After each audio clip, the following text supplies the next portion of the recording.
Maligayang Pasko po mga kababayan. Si Kamanong po, nagbabalik na naman po muli para po magkomento po sa inyo dito po sa Tambayan mga kababayan. Magandang umaga po muna sa inyo, tanghali, hapon, gabi at madaling araw po sa ating lahat. Sana po nasa maayos po tayong kalagayan mga kababayan. Mag-umpisa na po tayo mga kababayan, komentuhan po natin yung pong mga pinasabog at inilabas po ni Congressman Leviste, ni Congressman Leandro Leviste mga tambay, na hindi lang po mga congressman, senador at ang Malacanang, pati po ang mga cabinet member ay sangkot po sa mga insertion po ng korupsyon na mahigit 3 taon. Pero ang Malacanang po ay sumagot mga kabayan. Sumagot po sila na ito daw po ay hearsay at chismis lamang mga kabayan. At syempre, panoorin din po natin at pakinggan yung inilabas po ng mga may malalaking insertion po na lalo-lalo po nung 19 Congress, mga kabayan. Unahin po muna natin yung sagot ng Malacanang. Umpisahan na po natin. Tinawag na hearsay o chismis lamang ng Malacanang ang umano'y kaugnayan ng Cabinet Secretary sa multi-billion peso budget ng Department of Public Works and Highways o DPWH. Ayon kay Palace Press Officer Undersecretary Claire Castro, walang probative value ang aligasyon na ito. Nauna nang sinabi ni Batangas 1st District Representative Leandro Leviste na binigyan siya ni dating DPWH Undersecretary Catalina Cabral ng mga dokumento kung saan nakalagay ang pangalan ng mga matataas na opisyal kabilang ang cabinet secretaries na umano'y sangkot sa budget insertions. Yan po mga tambay. At syempre po, yan po ang sagot ng Malacanang. Syempre po, yan po ba sasagot na sangkot? Sila po yung nasa pwesto. Kaya nga po ang tanong natin, ano po naging value nung trilyon-trilyon na pondo at daan-daang bilyon na budget? Ano po naging kapalit nun? Meron po ba silang inaipakita sa taong bayan kung ano naging kapalit nung daan-daang bilyon at trilyon na pondo na mahigit 3 taon? Hindi po ba? Ito po mga tambay, pakinggan po natin yung mga inilabas po ni Leviste. Yan na mga napakalalaking pondo mga tambay at insertion, lalong-lalo po nung 19 Congress. Umpisahan na po natin. Setup ko lang po mga kababayan. Kaya sana wag matulad yan dito sa nangyari sa 2025 national budget. Yun na nga eh. Oo. Kasi sa araw na ito ay inilabas na ho ni Congressman Leandro Leviste ang listahan na saan ba pumasok yung mga insertion na yan. Yung bang enumeration, yung tala kung anong distrito. Kasi lumobo yung budget eh. Totoo. Mula sa BICAM, mula papunta ng NEP at GAA, ayan naglobohan ng todo. Ano ba yung NEP restored? Tapos total NEP. May nakalagay pa total budget. Teka ha, yan ay may paliwanag si Kong Leviste dyan eh. Ha? Sa bagay na yan? Oo. For year 2025 NEP. Yes. Diba? Oh. Ang NEP total, yan yung initial proposal. Yung galing sa palasyo. Sa Malacanang. NEP total. Oo. Yung... Teka ha? NEP restored. NEP, sandali alam ha? May ano bang, para maintindihan ng ating mga kababayan. Oo nga, may mahirap intindihin. Puro NCR pala ito. Oo. Ito, Camille Villar. Malaki din pala ang NEP ni So yung dilaw, yun yung kabuuan ng buong taon. Yun yung naging GAA. Yun yung napirmahan na batas. So parang NEP restored tsaka total NEP pinag-plus ba? Ibig sabihin? Pinagsama? Kaya naging kabuuan. Yung NEP, yung NEP, restored, yun yung sinabit ng Malacanang. Okay. Yung NEP total, noong patapos ng deliberation, di ba? Okay. Di ba magkakaroon ng pagbabago? Oo. Tapos nag-BICAM, yung pumunta dun sa GAA. Okay. Di ba? Makikita nun dito, yung halimbawa, yung example dito, yung kay Bienvenido Abante. Ayan, ba't may highlight yung Bienvenido Abante, no? May highlight eh. Ibig sabihin, sa ACR, yung una direct. NCR, yung una. Manila 6th District. Yeah, parang total yun eh. Oo. Parang... Yung una-una, yung ACR. Yung first page. Ayan. Yan. Sige pa. Yan. Sige pa. Special kasi si Kong Abante, kaya bigyan natin ng Oo, diin yan. oo, Bigyan natin oo. emphasis. Ayan, yan. May bold letter na yan. Stop. Yan. Hops. Manila. Manila City 6th District. Yan. Bienvenido Benny M. Abante Jr. Makikita mo yung NEP 1.26 billion, di ba? Oo. 1.265 billion. Okay? Noong Billion ba yun o million? Billion yan, billion. Ganun. Billion pala ang computation yan. Kala ko million. Ay, hindi, tama. Million pala yan, million. Okay. Pasensya na, ha? Oo. Naduduling ako eh. Tapos, ang kanyang total NEP ay 3 million. Oo, na doble, Jen. Naging times 2. Oo. Tapos, nung naging GAA, nadagdagan pa. Pataas ng Naging pataas. 3.8. Oo, kaya yung may guhit dahil ito ang example ng pataas ng pataas. Ayun. Pataas ng pataas. Wala sa NEP na... Hindi, parang tama ka, parang billion eh. Hindi naman ako maniniwala 3 million lang ang kanyang, di ba? 3,847,000, ganun lang. Amount in thousand. Tama, yan. Meron sa taas. Amount in thousand. So, times 1,000 to. Tama Ayun. ka. So, billion nga yun. Billion. Billion. Billion. Yun, Tama. Yung pagkabasa natin dito Kasi kasi... kung sasabihin mo 3.8, baka magbasag ng salamin niya. Ano ko? Pakaliit sa akin. Tama, kaya may guhit. Oo. Ayan. So, from 1.26, from 1.265, naging 3.847, lagpas kalahati. Pero teka lang, yung pagkakagawa ba nito, bakit may highlight? Hindi, bakit naiba yung pangalan ni Kong Abante? Bakit parang biglang na bold doon? Hindi, parang... Binigyan lang ng emphasis. In-emphasis na pero ito yung original ito, hindi naman ganon. Hindi siguro. Baka hindi nga, no? Parang dyan na yung emphasis. Kasi meron din sa iba eh. Ayun. Sa ibang page may ganyan din eh. Parang binigyan ng... Itinotal na. Kasi sa ibaba niya, puro siya, di ba? Benebante. Itinotal na siguro yan. So, ang dami pala niya, no? NCR, So, yung sa pinakataas niya, nga, meron pa siyang, Abante rin ba yun? Hindi, ibang pangalan niya, Benny Abante Jr. Tapos yung 5 billion. 6 district na pala yun. City of Manila, William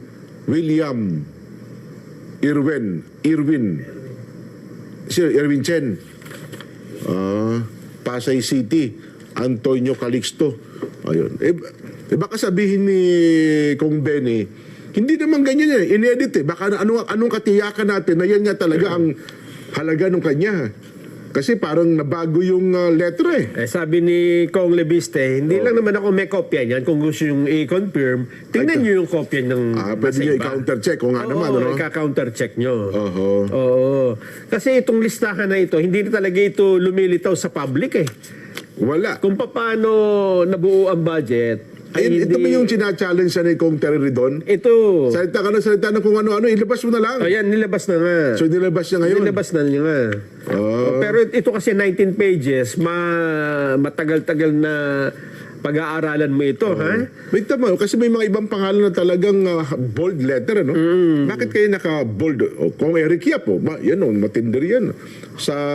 Ang makikita mo dyan, kung bakit naka-bold, malaki yung itinaas, 1 billion. Ganon? Mahigit. Tingnan mo yung Ito yung- Eric Yap, ha? Oo. From 1.85, naging 2.42, naging 6. Ang lakas ng... So, times 2 pa. lakas ng times 3. Times 3 pa. Oo. Samantalang yung Kong Eric Yap, identified yan sa mga Duterte, ha? Oo, Benguet. Pero tatahitay. Kasi di ba yan ang chairman ng APRO nung panahon ng mga Duterte. Oo. Yung ACT-CIS. Oo. Pero nung pumasok pala ang kasalukuyang administrasyon, bagyo pa rin pala talaga si Kong Eric. Bagyo? Ano? Bagyo, tatahitahimik lang. Kaya makikita mo yung iba, yung hindi naka-bold. Walang hindi umabot ng milyon ng itinaas. O hindi, maliit lang yung pagkakaiba. Pero ang sabi naman niya dyan, hindi naman common nakalista ka dyan, may ginagawang kalokohan, ha? Yan. Meron siyang ano dito eh. Alam mo, tama ka. Kasi nakapost yan doon sa kanyang social. Tinignan ko kanina. Oo. Ang tingin ng taong bayan, lahat negatibo eh. Oh, hindi. In fairness po pasensya na kayo, sana itama lang natin yung ating kaisipan, Perspective. yung ating perspektibo, hindi po kumot nakalagay ang pangalan dyan, ay mga nagnakaw Hindi. o gumawa ng katiwalian. O yan lang talaga yung pondo na inilagay sa distrito nila. Yan, Kasi meron opo. dyan, nilagyan talaga yung distrito nila Oo. nang hindi nila maaring hinihingi. Maaaring hindi nga raw nila alam. oo, ha? oo. Ngayon, ang tanong din, ano ang ating pwedeng gawin bilang mamamayan para hanapin at tignan kung ito nga ba na isa katuparan o hindi. Titingnan nyo yung project. Yan. Titingnan nyo yung project sa distrito ninyo. Oho. May pinagawa ba siya? Kung may makikita kayong ganyang halaga. Oho. Sa Tama. taong 2025. Halimbawa, yung Maynila, 6th district, ang liit-liit na distrito lang yan, Maynila. Ano kaya ang ipinagawa ni Kong Benny na ganong kalaking halaga? Tingnan nyo ba mga tambay?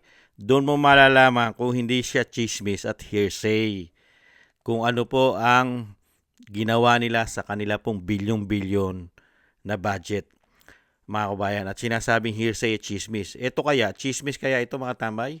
Ito po bang ginawa ng Pangulo ni Bongit at ni Bangag na tinatawag ng kanyang ate?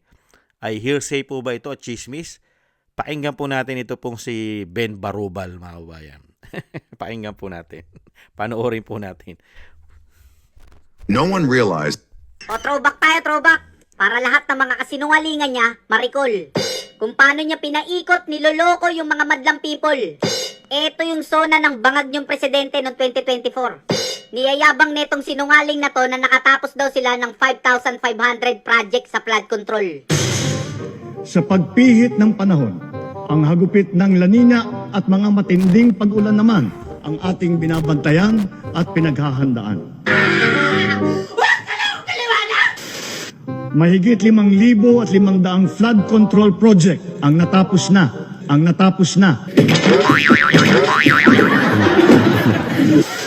At marami pang iba ang kasalukuyang ginagawa sa buong bansa. Sinungaling! Wala kaming makita na kahit isang hollow block, isang ng simento, walang equipment dito. Lahat itong project na ito, ghost project.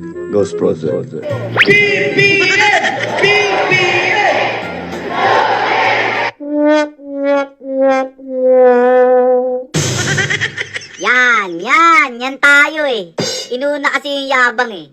Nagyabang muna bago verify eh. Sa sobrang tanga ng presidente nyo, hindi marunong mag-due diligence eh. Kala ko ba 5,500 flood control project tapos na? Tapos bigla mong sasabihin, miski isang hollow blocks wala ka makita. Ibig sabihin yung pinagyayabang mo sa zona mo, puro kasinungalingan pala. Biruin mo, sinungaling ka na, manloloko ka na, magnanakaw ka na, adi ka pa. Ang sabihin mo, 5,500 kayong naghati-hati sa insertion sa kasatong pots. Ang galing mong gumawa ng teleserye, hindi ka patamaan ng kidlats. Kung buhay lang si Kuya Germs, pinasok ka niya sa dots. Sa sobrang galing mong mag-entertain, pati si Tito Soto napakindats. Dito na nga, school bukol. O throwback tayo, throwback. Para lahat naman. Yan po mga tambay, chismis kaya yan pag sinabi po ni garbage in, garbage out na tinatawag ng Vice President. Chismis po kaya yan o hearsay? Yung mga ipinagmalaki po ni Bongit na tinatawag na bangag ng kanyang ate, mga bayan. Chismis po kaya, hearsay? Yung sinasabi po nga halos lahat ng kanyang proyekto na flood control ay puro po ghost project. Ni isang hollow block wala. Kaya nga po mga kabayan, saan po napunta ang pera ng taong bayan? Ang ating buwis, pati po ang inutang nila. Saan po napunta na mahigit 3 taon? Dahil lagi po sinasabi ng Malacanang, chismis, hearsay, fake news. Pero saan po napunta ang trilyon-trilyon at daan-daang bilyon na pera ng taong bayan? Meron po ba? Kaya nga po yung sinasabi po ng nito pong mga angkor, mga kabayan. Tingnan po natin lalong-lalo po yung ginawa po ng mga congressman natin sa mga distrito po natin. Kay lalaki po, lalong-lalo po yung nasa Maynila, yung 6th District. Ilang billion po ang itinaas ng kanyang insertion, ng kanyang pondo. Ano po ang nahita ng Maynila at ng taong bayan dito sa mga programa at proyekto? Meron ba? At ito po ba ay tumutugma sa kanyang napakalaking budget na mahigit 3 billion? Tumutugma po ba sa 6th District na Maynila ang mga proyekto? At ganun din po yung party list ng grupo nila Tulpo, yung ACT party list nila, di ba? Yung ACT CIA party list nila. Ilang billion po ang nakukuha. Grabe, no? Tumutugma po ba sa mga programa at proyekto nila yan? Hindi po ba? At napakarami pa pong congressman. At hindi naman po lahat ng congressman ay masasabi nating nagnakaw o magnanakaw. Lalo-lalo po kung maayos naman ang programa at proyekto nila sa kanilang mga distrito. Malalaman lang po natin yan na talagang sila'y nagnakaw at napakaraming kinuha pong pera sa taong bayan kung ang mga proyekto po nila ay ghost project at may hinang klase. Hindi po ba? Kaya po nakakalungkot. Yung nakita nyo po, di ba? Yung pati po yung congressman po congressman po diyan, mga bayan, nakakuha rin po ng malaki ang Valenzuela. Ilang billion din po, mga tambay. I think mga gatsalyan po yata ang may hawak diyan sa Valenzuela. Hindi po ba? Kaya po mga kabayan, sino po ang paniniwala natin? Yung nasa Malacanang na nagsasalita ron, na laging nagsasalita na fake news, chismis, hearsay, ang sinasabing lahat ng inilalabas na ebidensya na nagpapatotoo at nakikita naman ng taong bayan na walang proyekto doon sa pera na daan-daang bilyon at trilyon na inubos lang umano at nawala lang umano at napunta lang po yata sa malalaki nilang vault, mga kababayan. At nakita naman po natin yung pinipirmahan po sa GAA pagdating po sa BICAM at pinirmahan na po ng presidente na tinatawag na bangag at bonget ng kanyang ate. Lumalaki na po ang mga insertion ng mga kaalyado niyang politiko. Hindi po ba, mga kababayan? Yan po, mga kababayan, yan po ang nakita po natin, nasaksihan. Lagi po ang Malacanang sa pangunguna po ni Garbage in, Garbage out. Ang tagapagtanggol po, ayon po sa ating mga kababayan, ang tagapagtanggol ng mga kawatan umano at ng tinatawag na bangag, mga kababayan. Kumuha sila ng aso na taga-kahol at taga-attack. Hindi kaya? Maraming salamat po, mga tambay, sa mga gusto po natin tambay, mga kabayan, sa YouTube at TikTok at sa ating mga subscribers at sa mga nagko-comment, like, share, and subscribe. Thank you po sa inyo. Maligayang Pasko po. Shoutout po sa inyo lahat. Ingat-ingat po kayo, mga kababayan. Thank you rin po at maligayang Pasko po sa mga nagbibigay po ng tulong at biyaya. Shoutout po sa inyo kay Balance Vision TV, Nancy Lumampao, Tatay Nick ng Canada, Gay at Siena, Norma Garcia, Michelle Yamaguchi, Rosalina, Wills Bubbles, Arfel Villacorta, Chedorico Erguisa Jr., Ani Jo, ako si Pilam, Jobilin Watanabe ng Japan, si Jem Aris ng United Arab Emirates, Julieta Celona ng Sydney, Australia, Gina Ray Solidides ng Berlin, Germany, Jake Yahoo ng Maisog, California, USA, Kingston ng Hong Kong, Beichi Chiyoko at si Sir Eric Hershio ng Canada. Thank you po sa inyo po mga tulong at biyaya. Ingat-ingat po kayo, lalo-lalo po sa inyo po mga paggawa. God bless po. At syempre po, yung dalangin at panalangin po natin para po sa ating pag-iingat, ang ating buong sambayanan at ang pamilya Duterte, ang ating Vice President at ang dating Pangulo, ay maingatan po tayong lahat sa kapahamakan. At madugtungan pa po ang buhay at kalakasan ng ating dating Pangulo. At makalabas na po siya sa lalong mabilis. Maraming salamat po sa mga panalangin, mga kababayan. At syempre po, God bless po sa ating lahat. Happy holidays. Maligayang Pasko po sa ating lahat, mga kababayan. At sana po ay Pasko po sa atin araw-araw. mga kababayan. Ingat-ingat po tayo mga kababayan. Konting tiis lang po. Paalam. Bye-bye.